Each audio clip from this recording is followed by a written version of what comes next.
morning everyone, and I hope you're all having a lovely start to your day. In today's news, Mayo & brings circular knitting to the virtual platform. At the show, Mayo & is concentrating on 3 product areas: mattresses, double jersey and the Relaknit 3.2 HS.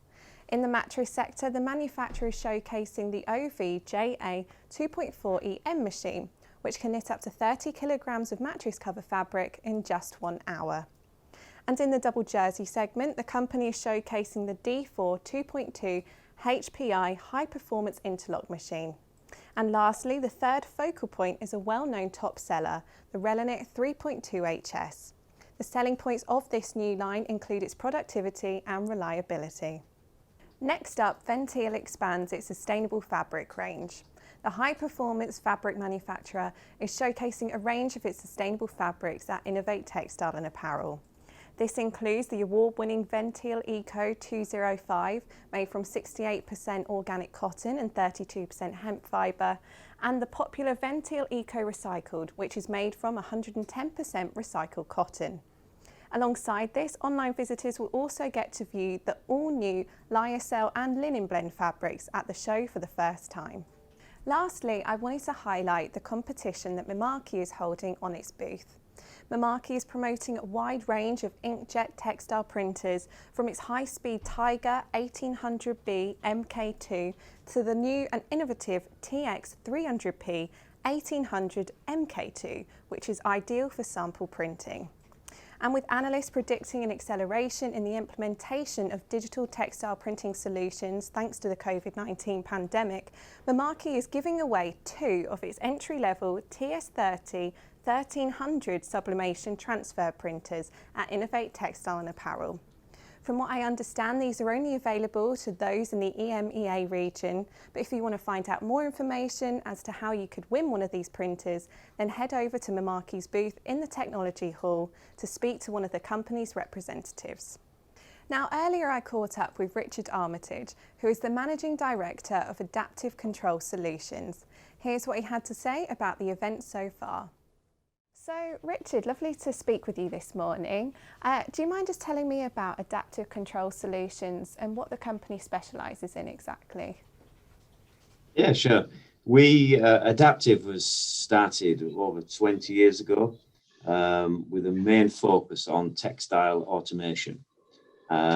We supply control systems and monitoring systems for, well, all areas of textile, from loom, monitoring, knitting, dye house, control, laboratory, and we offer 2 platforms of control. We offer industrial PCs, and more recently we're using an Android platform, which allows us to offer much more cost-effective control systems, where you've got, potentially hundreds of looms or hundreds of knitting machines.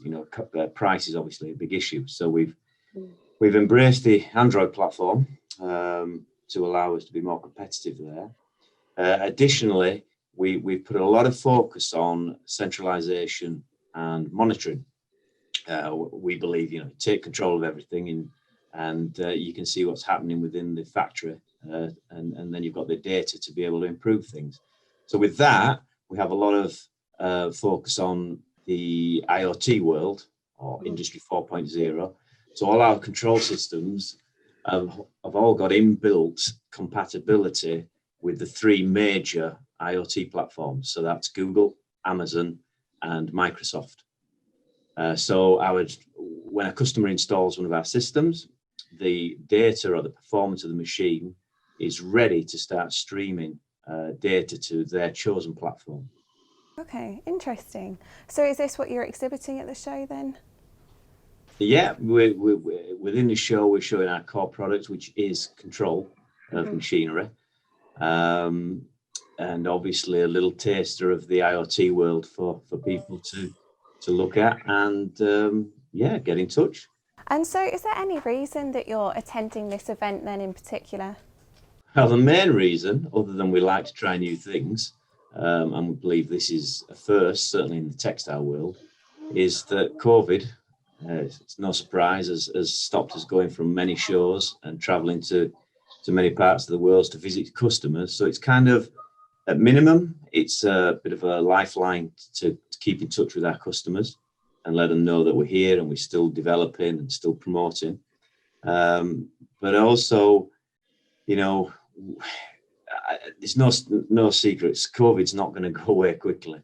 And although we have shows planned for 2021 and 22, I think we're going to find a lot of disruption, and it seems the obvious thing to do. You know, the virtual exhibitions is only going to increase. Even when things go back to normal, I think we'll find the virtual exhibition is going to be a more flexible way for people to tap in to technology when they need to. Yeah, I think many people seem to share that opinion, definitely. So finally then, how have you been enjoying the show so far? Interesting. I mean, I came into the office Saturday just to feel like I was working rather than sat at home. And I manned the stand for a little while, answering emails from people that have visited the booth. So yeah, what I found is that the platform, I think it's very convenient in that I can log in anytime throughout the event and respond to visitors that may or may not have come into the chat room, or they may have just visited and left their details. So yeah, in that sense, it's been great to follow up. What you find at real exhibitions is that you may leave the stand, the booth, to go for a coffee, and you'll miss that key person. Yes, your colleagues may be also on the stand and have a chat, but it might be somebody that you need to get involved in. And if they don't leave a card, then, or the contact details, then that opportunity is gone. Whereas with the virtual exhibition, it's logged. I mean, so you can get straight back to them. And you said earlier when we were chatting that there are a few things you might want to see maybe if you attend the show next year. I mean, what are your thoughts? What I've tried to do is, obviously I'm an exhibitor, but I've also browsed around as if I was a visitor. Although everything's, the search engine's great within the platform, what I think would be a nice touch for future is if we could have more of a three-dimensional browsing method, in that if you take, let's say, an ITMA, they have a fantastic map, show map, showing the different halls, and it'd be nice if you could see that three-dimensional map, and then basically click on dine and finishing, and then zoom into that hall, and it'd be a bit more, I don't know, interactive, or flow a little bit more, rather than having to know who you're looking for. Right, interesting. We'll have to keep that in mind then. Well, Richard, I think that's all we've got time for today, but thank you very much for talking with me. Okay, thank you. Moving on, at 12 o'clock UTC, we have today's roundtable, which is all about the challenges surrounding face mask production. This year, we have seen the face mask market transform from a niche sector to an essential commodity. And as a result, many companies across the world have switched up their supply chains to make these items. So in this roundtable, we hear from a group of people who are all playing a vital role in tackling the production of face masks. Well, that's all we have time for today, but thank you very much for watching, and I'll be back here tomorrow with your next show update.